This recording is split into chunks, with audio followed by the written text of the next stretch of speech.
ओम शांति जी। मैं आज आपको साथ अपनी ओम शांति में जाने की बातें शेयर करती हूँ। हम भगवान को ढूंढते हैं, हमें भगवान मिले, हम भक्ति करते हैं, हमें भगवान मिले। मैंने भी भक्ति बहुत की। मैं सुबह उठते सुबह सैर करके आती थी। फिर मैं जैसे वैष्णो देवी की लाइव आस्था चैनल पर आता था लाइव, मैं उसके साथ बैठती थी चाय पीकर। वहीं बैठे बैठे चाय पीती, मैं ताली बजाती बहुत। उसके देवी वैष्णो देवी माता के भजन चलते थे, मैं खूब ताली बजाती थी। मैं भजन साथ साथ गाती थी। वो 1 डेढ़ घंटा उसके सामने में बैठी रहती थी। उसके बाद उठकर मैं काम करती थी। तो वो मुझे बहुत अच्छा लगता था। वैष्णो देवी का मैं शादी करके आई तब से ये मेरे युगल मानते थे, मैं नहीं मानती थी। उसके बाद ही जानने लगी, ज़्यादा हमें इतना नहीं पता था पहले हमारे गांव में, तो तब से मानने लगी। तो मैंने वो भक्ति की। फिर ऐसे चलते चलते बच्चे, 2 बेटे हैं मेरा, मैंने दोनों की शादी कर दी, दोनों ब्याह गए। फिर ऐसे ही मेरी एक फ्रेंड मिल गई। वो बोली कि आप ओम शांति में आओ। ओम शांति क्या होता है मुझे पता नहीं था।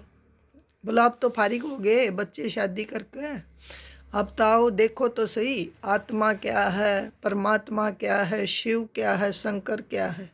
हम शिव शंकर को एक मान लेते हैं। तो उनने बताया, मुझे ऐसा लगा शिव और शंकर तो एक ही हैं, अलग कैसे हो सकते हैं।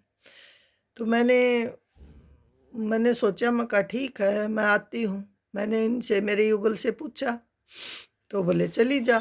मैं चली गई। मैं बोली सत्संग होता है 1 घंटे का, ऐसे ऐसे उसने बताया सारा। तो मैं वहाँ गई तो मुझे बहुत अच्छा लगा।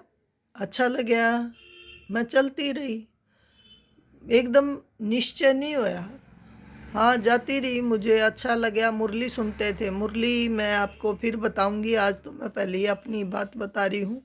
मुरली भी के बारे में भी मैं आपको बताऊंगी। तो फिर मुरली सुनते रहे। बोले को 7 दिन का कोर्स होगा। 7 दिन का कोर्स वो होता है जैसे हम भागवत कथा सुनते हैं, वो 7 दिन की होती है। तो यही 7 दिन का कोर्स होता है जिसमें आत्मा और परमात्मा का परिचय मिलता है। तो मैंने वो 7 दिन का कोर्स भी किया, पर फिलहाल तो कुछ समझ में नहीं आ रहा था। समझते समझते देख लो अब 10-11 साल हो गए मुझे। अब मुझे बहुत अच्छी तरह समझ में आने लगी, मुरली के पॉइंट भी समझ में आने लगे। मुरली के पॉइंट के बारे में ज़्यादा डिटेल नहीं, परमात्मा जितना अंदर टच करते हैं समझा देती हूँ, समझा भी देती हूँ। हाँ जैसा भी अपने आप को आता है हम समझा भी देते हैं, समझते भी हैं। बाबा कहते हैं ना, पढ़ते रहो और पढ़ाते रहो।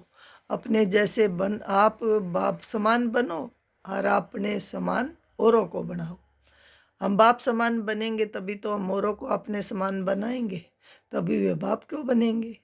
ठीक है जी, आज इतना ही। आपको मेरी वीडियो ये मैंने जो बोला आपको अच्छी लगे तो मुझे लाइक करना, शेयर करना, सब्सक्राइब भी करना।